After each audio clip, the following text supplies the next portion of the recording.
So this is day number 2, video number 2 of me trying to help you get results immediately from joining the membership. And today we are going to do that through working on jump technique, because if you want to jump higher, the one thing you can do immediately to help you do that is to improve your jump technique to potentially add inches to your spike approach. So what I'm going to do today, I'm not going to go through super detailed drills and things like that in this video. We're essentially going to go step by step. I'm going to show you some of the basic points you should be trying to hit, and I'm going to show you some of the main faults that I see, the main issues that people have, and then I'm going to start with indoor, and then I will get into the beach approach as well. But to be honest, the indoor approach, the technique is much more important, where beach volleyball, there's much more leeway. So we're going to start with indoor, and then we will go from there. And just as a reminder, I want to put out this video series to you guys for joining the membership, just to provide you as much value as quickly as possible and get you results as quickly as possible. And I want you to look forward to these emails, look forward to hearing from me every day, because you know they're going to be super valuable. And I want you to feel like when you watch these, just from joining the email list, it is worth the price of the membership. So that being said, this is going to be a 4 video series, potentially 5, but if you do have additional video ideas that you think would fit this theme, send me a reply in this email and I will consider adding that video as well. All right, so what I'm going to do for indoors, I'm going to start with just a 3-step approach. I am left-handed, but I'm going to demonstrate these right-handed because, as you'll see within the membership, I do encourage you to do it both ways to balance the forces on your body. But we're going to start with a right-handed 3-step approach. So the way we're going to start, you can either start square or you can start with your right foot slightly left forward, and the steps are going to be a left and then a right left for your approach. Okay, left, left for you right-handers. That means if you're left-handed, it is right, left, right. We are going to start with either our feet square or the right foot slightly forward, and I want you to be in a loaded athletic position here, okay? Not standing straight up, loaded athletic position. Hands are kind of at the ready. As I take my first step with my left, that's when my hands come forward. And from here, they're getting ready to go back. My chest can be a little bit low here, but this is a relatively small step. Now I'm going to get into my penultimate step, which is my biggest step of the entire approach. I'm going to take a big step forward, and at this point, a few things happen, okay? My hands come way back, my chest comes up, my hips come forward, and I'm landing on the outside of my foot with my right foot turned slightly out, okay? So I'm here, my arms are as far back as I can get, and I am down in a loaded position. From here, my last step is called the block step. So my weight shifts forward, this foot comes through, I rotate, and as my foot contacts, my hands contact, and from here, I would jump up, okay? So show you in a little bit more realistic speed here. I start loaded, I take a small step, big step, and then pop with that block. One more time, just to show you guys, I'm loaded, I'm gonna take a smaller step, big step, and then pop from there, okay? A couple big things I want to touch on with this. One of the big mistakes I see is that people start very tall, and then as they take their approach, they do a big drop into their last 2 steps, and then they come up. And the reason we don't want to do this is because we essentially kill all of our momentum. At that point, we're losing basically everything from our approach, because we are essentially jumping, stopping, and then having to come straight up. What I want you to think about is small to big and slow to fast. We should be accelerating through our approach the entire time, and we should be getting lower through our approach the entire time. A great cue for that I picked up from Isaiah Rivera is to think that there's like a slanted ceiling coming down, and you are trying to stop your head from hitting the ceiling. So you start tall, and then you get lower and lower as you go through the approach, slowly getting lower to avoid hitting your head on that ceiling instead of a very up and down approach.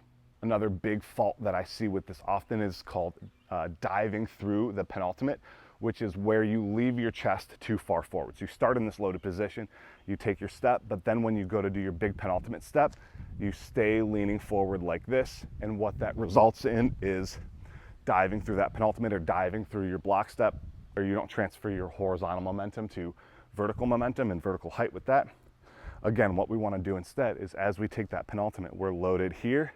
We want to think about pushing our hips forward, and our chest is going to come up. And that way, when that block step comes through, our chest is already high and we just go straight up. The other issue that it causes, if my chest is still low, then I have all of this extra time on the ground that it increases my ground contact time, decreases my impulse, and I don't jump as high from that. Okay, so let me demonstrate one time. I'll walk through a couple left-handed as well. So again, right foot slightly forward. I'm loaded and athletic.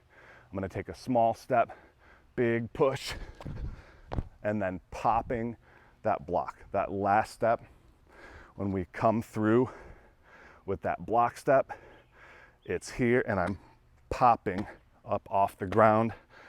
You don't necessarily want it to be a longer push for indoor. Depends on what kind of jumper, if you're like a muscle-based jumper or like an elastic-based jumper. But really what I want to focus on for indoor is popping that last step. You should hear that skid. You should hear it hit the floor when you do it correctly. All right, let's just run through this for the lefties like myself out here. So we're going to start with the left foot slightly forward. I'm loaded and athletic. I'm going to take a small step. With my right, my hands come forward, big push, and then pop that right foot, okay? So again, same things. I'm starting loaded, small step, really big step, hips come forward, chest comes up, arms come way back, and then the block step comes through, and as that block step contacts with my right foot, that is when my hands come through, and then I pop up from there. So now for the beach volleyball approach, a lot of this changes based on the sand depth you're in. I like to train things as far as if the sand is deep. Personally, I play in pretty deep sand, and I just think it builds good habits. That way, if you're lucky and you play in shallow sand, you have some better patterns ingrained, where if you always train like you're playing in shallow sand and it's more like an indoor approach, when you get to deep sand, you kind of don't know what to do. So the biggest things we're gonna do with indoor is we're gonna shorten the approach, okay? So we're not gonna take as big of steps, and it is gonna be less speed and a little bit more up and down. Jumping in sand is very power generated. There's not as much elasticity through our tendons and our fascia and our soft tissue like there is for indoor. So what we're gonna do instead, I still want you to start loaded, but it's gonna be smaller steps, and it's gonna be much more of an up and down approach, like I told you not to do for indoor. So it's gonna be here, right foot slightly forward, we're still loaded, we take our step up and down, and then jump from there. If you're in super deep sand, you can work on kind of stomping the sand away, or when you do your penultimate, you're almost like stomping, pushing the sand out from under you, can get you into some harder court. But essentially what we're doing is just trying to get ourselves a little bit of momentum so that we can then generate the power from our legs to jump up. So biggest things I want you to work on, a lot of stuff stays the same. Okay, the arm swing stays the same. The right, right, or left, right, left stays the same. So hopefully this gives you a little bit of insight into proper volleyball jumping technique. Again, if you go out and you work on your jump technique, it's the fastest way to add potentially a couple inches to your vertical. And to be honest, it's something that not enough volleyball players work on, which is why I include it in every one of my programs. Every volleyball player will work on skills for passing, setting, hitting, blocking, whatever, but they never take the time to work on the skill of jumping. They think once they learn a three-step approach, then they've got it figured out, when this just has as much detail and nuance as any other skill in volleyball. So take these seriously, practice jump technique, and it can potentially help you jump higher quick. And again, just like I said yesterday, I would be doing you a disservice if I did not bring up the additional ways that I can get you some help. On top of the membership, I do offer one-on-one coaching. It's called one-on-one elite coaching, where we would do custom workouts, custom nutrition, weekly check-ins, Zoom calls, pain scale tracking. I can analyze your jump technique and your arm swing technique, which we'll be talking about as well. It's a very hands-on, very high-touch system that gets adult volleyball players results extremely quickly and allows you to work around your busy life and the things that matter for you outside of volleyball. So if that's something you're interested in, getting a little bit more help than just what's in the membership, even though you will get amazing results here, then you can click on the link to apply to my one-on-one elite coaching. That'll put you on the wait list. And then when I'm ready to open up some spots, I'll hit you up and we'll go from there.